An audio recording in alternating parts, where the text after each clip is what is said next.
Groupe écologiste et social, Monsieur Nicolas Bonnet. Merci Monsieur le Président, Monsieur le Ministre, chers collègues.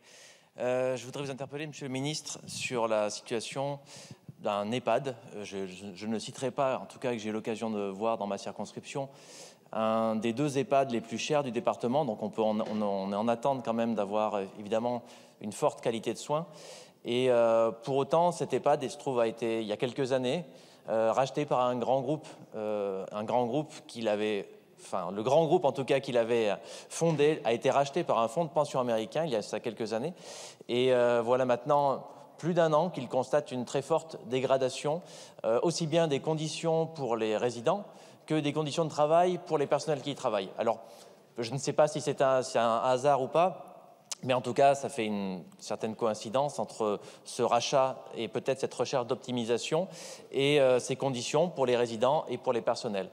Quelques exemples quand même, au-delà des démissions en chaîne qu'ils ont pu constater dans la direction et dans les personnels, dans les différents médecins qui travaillaient pour l'EHPAD, psychologues, médecins, aides-soignants. Du coup, beaucoup de recours à des contrats précaires, à des personnes non formées. Donc du coup, ce qui entraîne des conditions, un manque déjà de personnel et des conditions très très dégradées pour les résidents, avec notamment des problèmes sur l'hygiène corporelle.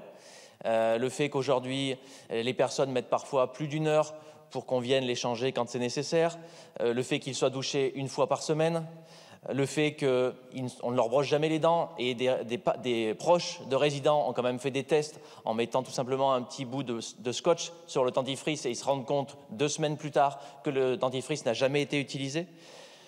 Des signes de brutalité aussi constatés sur les résidents. Et enfin aussi des non-présentations à des rendez-vous médicaux qu'ils devaient faire. Donc par rapport à tout ça, une société la qualité d'une société se regarde aussi à l'aune de la façon dont elle traite ses aînés. Donc j'aimerais savoir quels moyens vous mettez à la disposition des citoyens quand de telles situations se produisent pour qu'ils puissent essayer de les dénoncer et quels moyens vous mettez en place pour contrôler tous ces établissements qui ont quand même un objectif de rentabilité quand c'est des établissements privés. Je vous remercie. Merci, Monsieur le Ministre. Merci Monsieur le Président, merci Monsieur le député de pointer du doigt ce sujet très sensible. Ce que je peux dire déjà en premier lieu, c'est que nous allons achever d'ici la fin de l'année le contrôle des 7500 établissements dits EHPAD sur le territoire national. Je me suis d'ailleurs engagé à communiquer ces résultats dès qu'ils seront finis. Ce sera également une commande que j'ai passée d'ailleurs au DG de l'ARS de le communiquer à l'aune des différentes régions de façon à ce que le grand public puisse s'en saisir. Je pense qu'il apportera à la fois des éléments de réponse positifs pour ceux qui travaillent correctement, si je puis dire, qui s'investissent auprès des pays plus fragiles et qui nous permettra peut-être, oui, de pointer du doigt là où il y a quelque part ce que vous pointez de la maltraitance.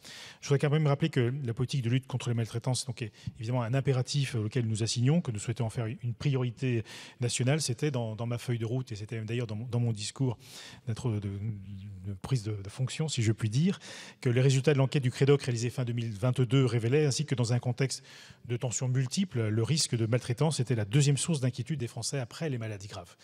Donc, ce qui renforce votre question, il s'agit d'une politique que je souhaite donc globale, durable, concrète et transparente et qui s'appuie donc sur l'association et l'engagement de toutes les parties prenantes. C'est d'ailleurs l'esprit qui avait présidé à l'organisation des États généraux des maltraitances en 2023. Donc, j'ajoute que la culture de la bientraitance passe aussi par celles et ceux qui sont au contact direct des personnes. Ce sont les professionnels de l'accompagnement qui peuvent faire des lieux d'accueil, des lieux bien traitants.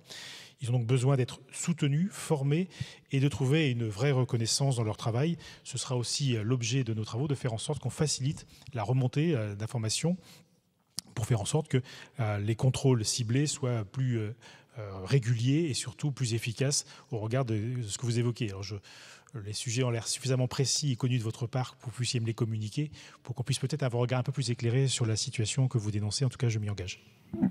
Merci, Monsieur le Ministre. Pour le groupe Horizon et Indépendants, Monsieur David Guérin. Monsieur Guérin, vous avez la parole. Monsieur le Président.